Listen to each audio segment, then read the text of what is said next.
This is video.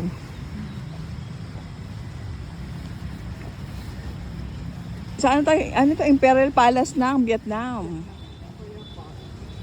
Ito yung ano, Vietnamese.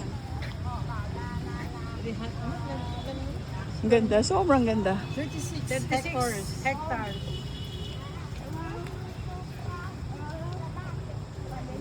Nag-enjoy ba kayo? Ha? Hindi sila basta-basta mapapasok pag may gerahan. Nag-enjoy ba kayo? May?